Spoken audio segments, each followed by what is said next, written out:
আজ যে বিষয়টি আপনাদের সামনে তুলে ধরতে চাই সেটি আমাদের অনেকেরই মনের একটি জিজ্ঞাসা। অনেক সময় দেখবেন যে বহু মানুষ আছে, দেখবেন যারা অনেক পুজো পাঠ করে, অনেক উপোস করে এবং বিভিন্ন রকম রিচুয়ালস ফলো করে, তারপরেও তাদের জীবনে দেখবেন সমস্যার শেষ নেই। একটার পর একটা সমস্যা লেগেই রয়েছে। এবং তখন আরো 5জন মানুষের মনে এই প্রশ্নটাই জাগে যে তাহলে এত পুজো পাঠ করে লাভ কি? সারা জীবন যদি একটার পর একটা কষ্ট চলতেই থাকে, দুঃখ পেতেই হয়, তাহলে এত পুজো পাঠ করে লাভ কি? ঈশ্বর দেখেন আমাদের মন, আমাদের নিয়ত, আমরা কিরকম মনের মানুষ। আমাদের মনে অন্যের প্রতি দয়া, মায়া, করুণা, ভালোবাসা আছে কি না। যারা এরকম মনের মানুষ হন, যাদের মনে সত্যি দয়া, মায়া, করুণা থাকে, তাদের মনের মধ্যে ঈশ্বরের বাস। তো তাদের আর বাইরে ঈশ্বরকে খুঁজতে যাওয়ার কোনো কারণ নেই। যারা সত্যিকারে ভালো মনের মানুষ, অন্যকে দুঃখ দিতে চায় না, অন্যকে কষ্ট দিতে চায় না, নিজে যতই কষ্ট পাক, যাদের মনে অন্য জীবের প্রতি দয়া, মায়া, করুণা রয়েছে, তাদের মন মানসিকতার জন্যই তাদের কিন্তু ঈশ্বরের আরাধনা করা হয়ে যায়। কিন্তু যারা সবসময় অন্যের খারাপ চিন্তা করে, অন্যকে ঠকানোর চিন্তা করে, অন্যকে দুঃখ দেওয়ার চিন্তা করে, কারো খারাপ হলে মনে মনে আনন্দ পায়, তারা যতই পূজা অর্চনা করুক, তাদের সেই পূজা অর্চনা কিন্তু কোনো কাজেই আসে না। সাময়িক হয়তো আপনি তাদের ভালো থাকতে দেখবেন, কিন্তু সেটা তাদের পূজা অর্চনার জন্য নয়, সেটা তাদের পূর্বের কর্মের জন্য। আমাদের উপর প্রতি মুহূর্তে ইউনিভার্সের নজর রয়েছে। আমরা কখন কি বলছি, কখন কি করছি, প্রতিটা মুহূর্ত, একটা মুহূর্ত বাদ যাচ্ছে না যে এই সময় আপনার ছাড় আছে। আমাদের মনের মধ্যে কি চলছে সেটাও কিন্তু উপরওয়ালা জানেন। ধরুন আপনি রাস্তা দিয়ে যাচ্ছেন, যেতে যেতে আপনি হয়তো কোনো একটি কুকুর বা কোনো একটি বিড়ালকে আঘাত করলেন, ঢিল ছুঁড়ে মারলেন, এবং কিছু দূর গিয়ে হয়তো আপনি নিজেই হোঁচট খেয়ে পড়লেন এবং আপনার আঙুল থেকে রক্ত বেরিয়ে গেল। এবার আপনি মনে মনে ভাববেন বা কাউকে বলবেন যে আমি তো কখনো কারো খারাপ করিনি, আমার সঙ্গে কেন এরকম হলো। এরকম কিন্তু কোনো ব্যাপার নয়, কিছু না কিছু তো অবশ্যই করেছেন, যার রিটার্নে আপনি ওই কষ্টটা পেয়েছেন। তো কোনো কাজই কিন্তু বিনা কারণে হচ্ছে না।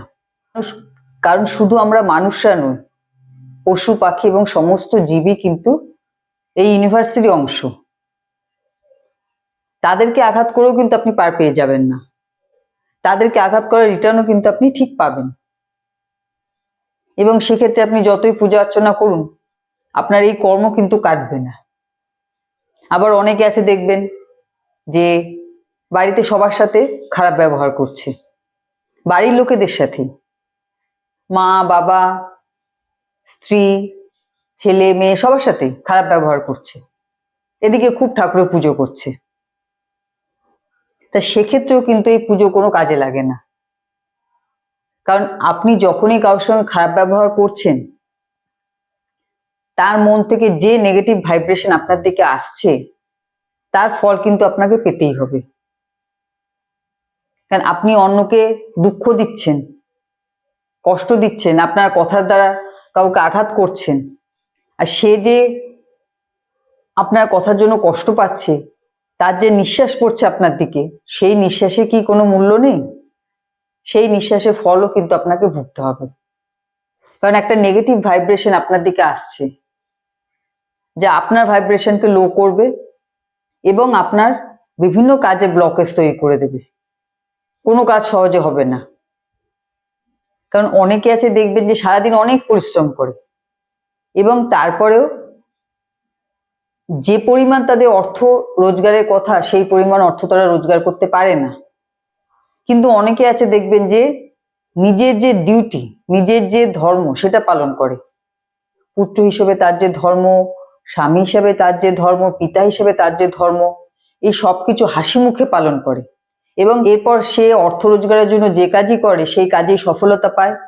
অর্থ একটু কম আসলেও তার জীবন কিন্তু খুব ভালোভাবে চলে। কারণ বাড়ির পরিবেশ এতটাই হেলদি থাকে যে মন থেকে একটা খুশি আনন্দ সবসময় তাকে ঘিরে থাকে। এবং আমরা যখন আনন্দে থাকি, খুশি থাকি, তখন কিন্তু আমাদের ভাইব্রেশন খুব হাই থাকে। তার মধ্যে যে কোনো মানুষই একটা আনন্দ উপভোগ করে। তো এর জন্য কিন্তু কোনো পূজা অর্চনা রিচুয়ালসের দরকারও পড়ে না। এখন অনেকেরই বক্তব্য থাকে যে এখনকার দিনে মানুষের মধ্যে সেই মূল্যবোধ নেই যে অন্যের কাজের প্রশংসা করবে, অন্যের ভালো উপদেশ গ্রহণ করবে। এটা অনেকেরই বক্তব্য থাকে। ঠিক আছে, আপনি যদি অন্যকে ভালো উপদেশ নাও দিতে পারেন, হেল্প নাও করতে পারেন, তবু নিজে তো ভালো থাকতে পারেন, নিজের মন মানসিকতা তো ভালো রাখতে পারেন। আপনি যখন নিজের মন মানসিকতা ভালো রাখবেন, নিজে ভালো চিন্তা করবেন, তার ফল আপনি নিজে অবশ্যই পাবেন। অন্য কেউ পাবেন, আপনি পাবেন। আপনার ভালো কাজের ফল আপনিই পাবেন। পরনিন্দা পরচর্চা না করেন, আপনার মনে যদি সবার প্রতি মায়া দয়া থাকে, তাহলে আপনার মনে যে পজিটিভিটি থাকবে তার দ্বারা কিন্তু আপনি নিজে ভালো থাকবেন এবং আপনার চারপাশে মানুষজনও ভালো থাকবে যারা আপনাকে ঘিরে আছে। এবং আপনি যখন নিজের মধ্যে এরকম চেঞ্জ আনবেন, তখন আপনার যে কোনো ইচ্ছা খুব তাড়াতাড়ি দেখবেন পূরণ হবে। তখন যদি আপনি কোনো কিছু ম্যানিফেস্ট করেন, তাহলে আপনার সেই ইচ্ছা কিন্তু খুব তাড়াতাড়ি পূরণ হবে। কারণ যে পজিটিভ এনার্জি আপনার মধ্যে রয়েছে, সেই পজিটিভ এনার্জি কিন্তু রাস্তা তৈরি করবে আপনার জন্য। এবং এক্ষেত্রে নিজের গোল বা নিজের কোনো ইচ্ছা থাকা কিন্তু সব থেকে দরকার। কারণ অনেক মানুষ আছে দেখবেন যারা খুবই ভালো মনের মানুষ, খুবই সৎ, সবার সম্বন্ধে ভালো চিন্তা করেন, কিন্তু তারপরে দেখবেন তারা সারা জীবনই অর্থনৈতিক সমস্যায় থাকে। তার কারণ তাদের মধ্যে সেই ইচ্ছা, সেই জেদ থাকে না, যে তাদের মধ্যে কোনো কিছু পাওয়ার কিন্তু তীব্র ইচ্ছা থাকে না, যে আমার মধ্যে যে পজিটিভ এনার্জিটা আছে সেটাকে কাজে লাগিয়ে আমি আমার সমস্ত অর্থনৈতিক সমস্যাকে মেটাবো। এই যে তীব্র ইচ্ছা কিছু করার, সেটা থাকে না বলে কিন্তু তাদের অর্থনৈতিক সমস্যা চলতে থাকে। এটাও কিন্তু দরকার। কিন্তু যারা সবসময় অন্যের সম্বন্ধে নেগেটিভ চিন্তা করে, অন্যের খারাপ হলে আনন্দ পায়, কোনো কিছু পাওয়ার জন্য জীবনে ইউনিভার্স কিন্তু তাদের সেভাবে সাহায্য করে না। তারা যেটা পায় সেটা তাদের নিজেদের কর্ম এবং নিজেদের পরিশ্রমের দ্বারাই পেয়ে থাকে। এবং সেক্ষেত্রেই দেখবেন যে তারা অনেক পূজা অর্চনা করলেও তাদের একটার পর একটা সমস্যা লেগেই থাকে। এবং আরো দেখা যায় যে যত বয়স হয় তাদের আরো নানান রকম সমস্যা ঘিরে ধরে। এরকম মানুষও আছে যে পুজো করতে বসেও অন্যের সম্বন্ধে খারাপ চিন্তা করে যাচ্ছে। এরকম মানুষ আপনারা দেখে থাকবেন। তাহলে তারপরে তাদের সেই আরাধনা কি করে ঈশ্বর গ্রহণ করেন, তাই না? সেটা তো বুঝতে হবে। সেই জন্য অন্যের দোষ না দেখে নিজেকে চেঞ্জ করুন, নিজের মনকে একদম পরিষ্কার রাখুন, অন্যের খুশিতে খুশি হন। অন্যের খারাপ দেখলে কখনোই আনন্দ পাবেন না।